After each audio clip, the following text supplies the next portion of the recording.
So here's Patience. She is a life giver. Patience is very encouraging. She's happy. She's always in a good mood. I mean, I'm sure she's not always in a good mood, but from my perspective, she's a happy person, and I need those people in my life. The first time I met her was at Lifetime Fitness, where I needed to do more. Anyway, she was teaching a kickboxing class, and she has the Janet Jackson headpiece on, and she's, killing me, and I'm dying. And she's like, oh, I see my life, Austin women. And I'm like, who in the heck is this person? And she's like, I go to Life Austin, and she's saying it. There's like 50 women in this class, and she's talking about church. Number one, that blew my mind. That seems like a small thing, but she's at a gym with people who, are coming to work out. She's talking about church. That's a big deal to me, okay?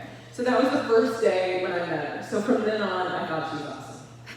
Anyway, so I'm going to talk a little bit about you. She grew up in a very strict Mormon family, and not in a bad way. I mean, the church was very important to them, and in the Mormon faith, it's for real. And I do want you to talk just a second about kind of what that looked like in your everyday life with your parents and what church meant to you guys and what that meant. And you eventually going to BYU, where you met your husband. So I grew up with 5 brothers. There were 6 of us, and my parents they had converted to the Mormon faith when they were in their 20s.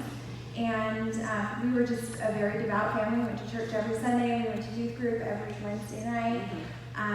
Very strict rules, in terms of dress and behavior and everything like that.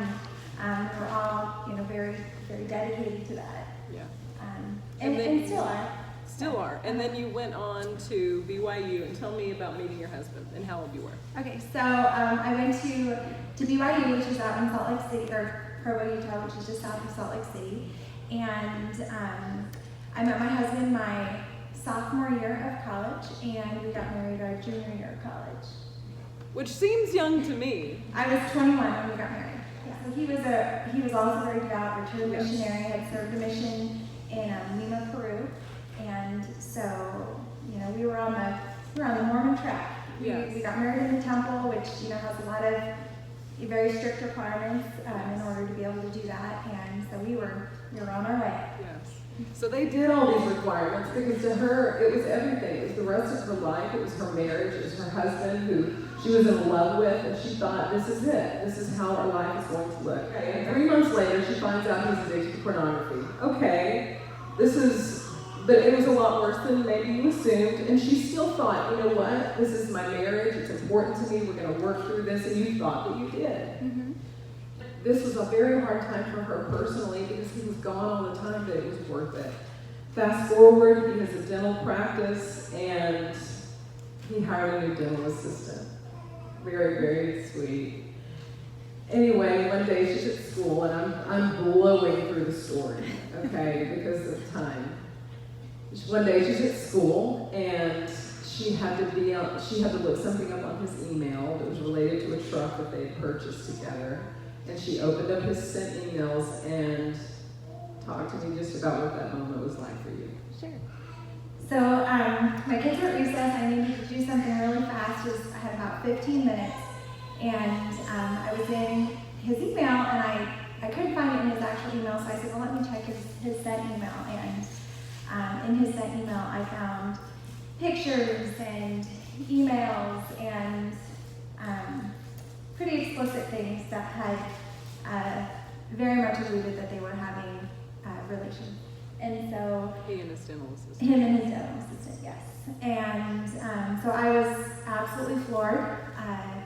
I went to the bathroom, and because I thought I was going to just lose everything, and my principal basically had to come and peel me up off the floor and send me home. Mm-hmm. And my whole world just came crashing down.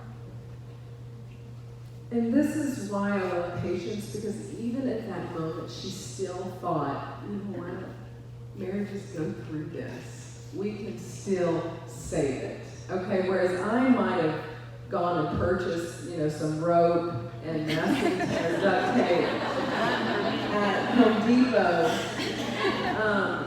Patience was talking to God at this moment, and I've got to say, she was rooted in her faith. This is a woman who's rooted in her faith. So number one, that's the most important thing to this whole equation.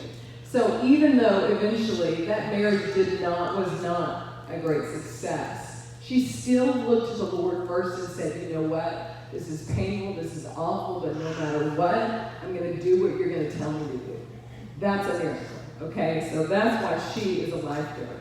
Now, she told me at one point, he did come over to the house, and she still thought that maybe reconciliation was in the cards, but he was very cruel, he was unkind, and it was very clear.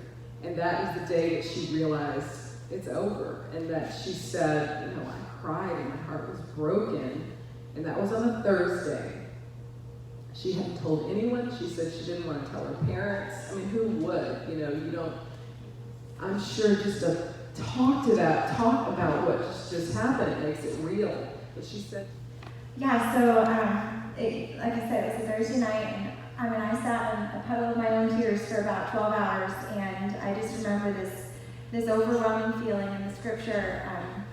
Psalm 46:10 came to my mind, be still and know that I'm God. And it was just this amazing, overwhelming feeling of peace. And I wasn't sure because I was going to pass out from crying so much, but no, I mean, it was really that supernatural peace, and the Lord said, I got this.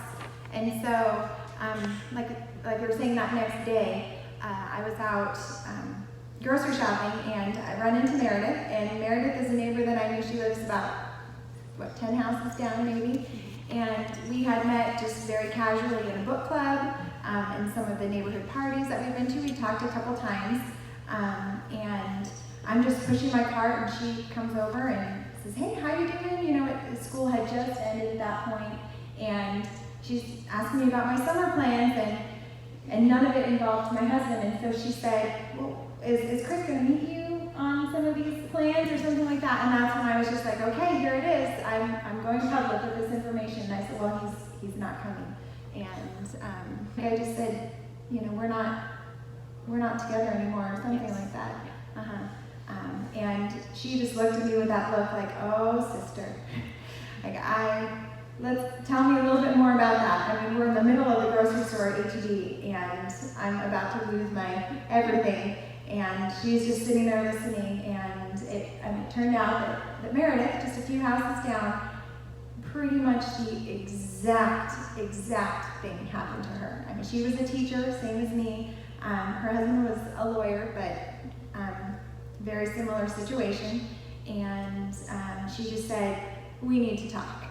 And so for the month after that, we took 3-4 hour walks 2 or 3 times a week.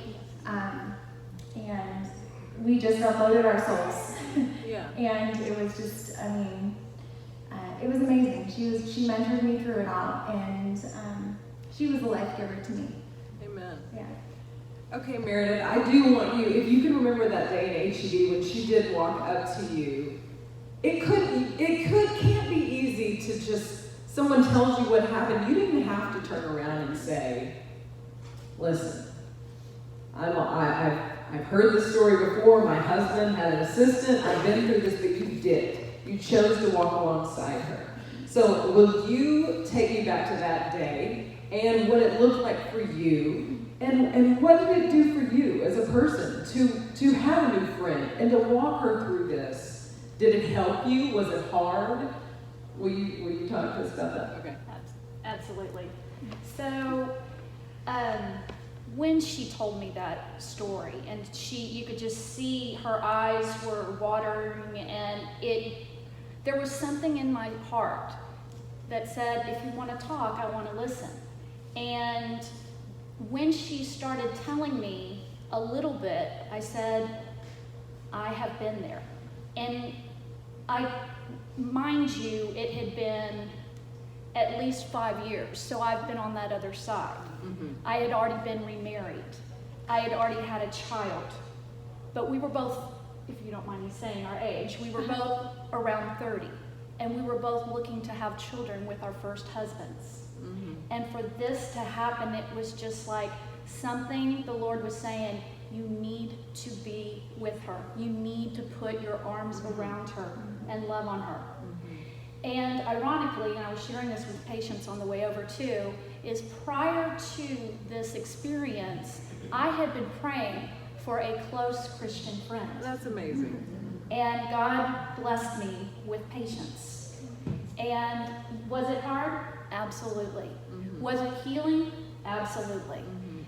I don't wish this on my worst enemy, but it was probably the best thing that happened to me. And I would agree, I think Patience would agree it's the best thing that happened to her. Absolutely. Going through it with somebody makes a world of difference. I had a mentor, different scenario, but she walked me through that and she held my hand through it and she listened. And having somebody to listen and not judge, question, made a world of difference for me, and that's why I wanted to be able to do that for Patience moving forward. Yeah. That's so awesome. Shannon, do you have anything? We talked about this earlier, what she just said. Exactly. And I mean, the story is amazing. I never get tired of hearing these, and the relationship is remarkable. Allison and I talk about this all the time. We were talking specifically about this, that sometimes we don't realize we don't realize how much power our own story has until we're able to share it. And then we see, I think God just puts people in our path where it's like that person needed to hear it at that moment.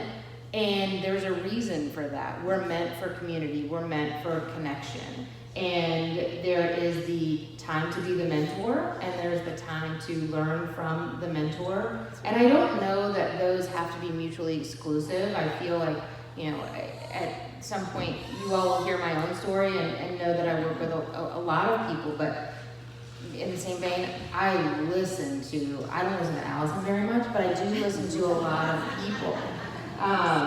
And I joke, sort of. But I feel like that is when we can get really still with the pain that we're feeling and say, I'm not going to push you aside anymore. I want to know what it is this pain trying to teach me. Then we become that vessel that God is intending for us to be. And not only in that, we start to thrive, which is so clear that not only you two as individuals have done, but you two as a friendship team are able to do. And so that's really what's been so remarkable about this to me. That's awesome. Yeah. Okay, and she's remarried now. Okay, she's a 17-month-old, awesome, chubby, cute baby boy. And he's so cute and awesome. And a stepson. You got a built-in family. So the Lord has restored her, and the Lord has restored you too. And he does that. When we ask him and seek him, it may not look the way we envisioned it, but his vision is always better. It is always better. And I want to end on Hebrews 3:13. It says, exhort one another every day, as long as it is called today, that none of you may be hardened by the deceitfulness of sin. She could have been hardened by this. It could have just been devastation and stay with bitterness. But he says, exhort each other today. Don't wait. And when she saw her in the store, she did it that day. Amen. So you now have a responsibility, and I now have a responsibility. When we see women that are walking in pain, today is the day I'm supposed to lift up. So I think y'all are awesome. I'm so excited about just this series of LifeGivers and seeing how women play such an important role, because we have a gift, this nurturing quality. I'm not saying men don't have it, okay? My husband does not, okay? But some do, and that's great. But I'm thankful for y'all. So thank you so much for being here. I appreciate it. All right.